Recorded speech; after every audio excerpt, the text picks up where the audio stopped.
You are also not growing to grow spiritually if you still carry negative energy. Negative energy will suppress your spiritual growth.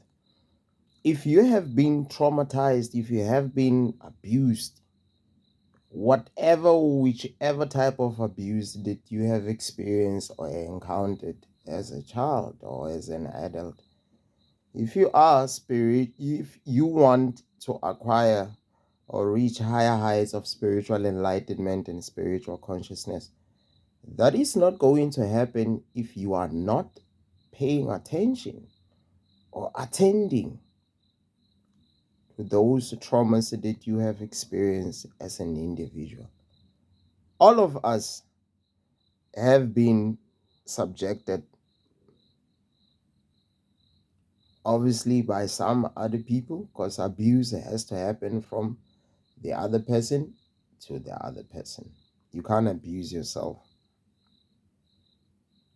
Whatever type of abuse that you have experienced, if you are not dealing with it, you are not going to grow spiritually. That is going to become like a block. It's going to block you from crossing onto the other side. If you still carry energies of jealousy and hate and vengeance, and you abo, you feel very uncomfortable with the success of others, you are not going to grow spiritually.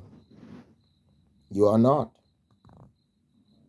If you still carry grudges of your exes that have betrayed you, that have cheated on you, and you want to grow spiritually, you are not going to grow spiritually if you are not dealing with that and if you are not letting go of that.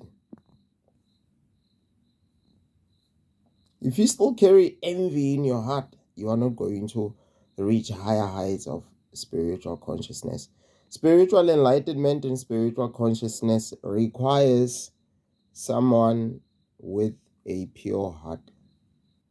Because what is spiritual consciousness and what is spiritual enlightenment?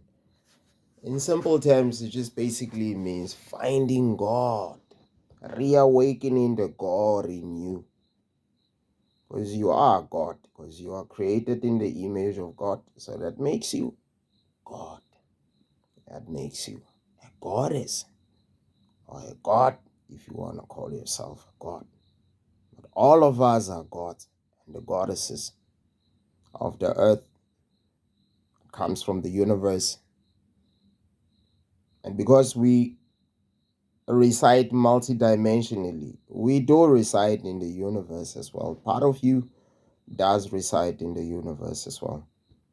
So, since we are God, that spirit of godliness is there.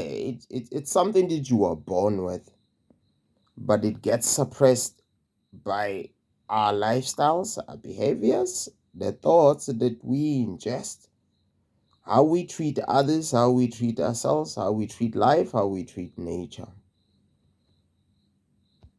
Spiritual enlightenment and spiritual consciousness requires you to operate on the frequency of mostly purity.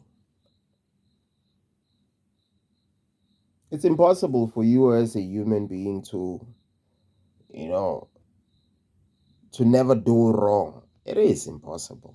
But when you are someone who's in tune with the God in themselves,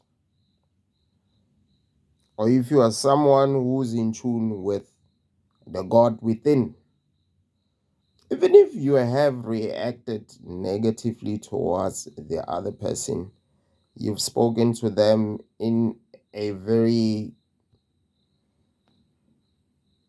in a very uncalled for way, post that. God will come to you. That spirit of God will come and tell you that you need to apologize because what you did was wrong. Because if you reach higher heights of spiritual enlightenment and spiritual consciousness, you lose your physical self. In my language, Sesotho, they say, "Ke laolwa ke moya." It means I'm not in control of myself. It means that the spirit is in control of me. God's spirit is in control of me. My ancestors' spirit are in control of me. My guardian angels' spirits are in control of me. The Holy Spirit, in a nutshell, is in control of me. As one of the higher heights of spirituality that you reach, it's not a simple journey, because remember that we are consumed by so many things, that we were consumed by from when we were still kids. And changing your lifestyle in order for you to reach higher heights of spiritual consciousness and spiritual enlightenment, it's never easy, but it is possible. It requires discipline. It requires you to be constantly in the presence of those that have already traveled the journey. It makes it easy. And the content that you consume as well. But spiritual enlightenment and spiritual consciousness requires love. You gotta love yourself, love life, love people, love nature, and love God. You gotta do things the right way, because since we are gods and the Spirit of God resides in us, let's decipher what is God. God is anything that is good, anything that is positive, anything that is pure. God is the supreme powerful spirit that operates on the frequency of purity. You gotta be pure.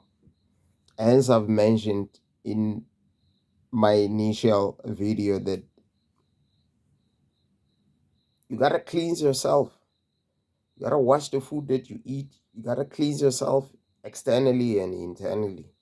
You gotta visit the waters and speak to the waters. You gotta understand that God resides everywhere, and there are those natural landmarks that nature has given us, where the Spirit of God and the spirit of our ancestors as well, and all our spiritual guides, spirits resides. You gotta be in tune with nature. You gotta visit the mountains. You gotta visit. You gotta visit the fountains. Visit the lakes. And visit the forest. And you gotta be a kind person. You gotta be a good person. You gotta be in tune with the God in you if you wanna reach higher heights of spiritual consciousness. You gotta change everything about yourself. It is possible. Ja Rastafari.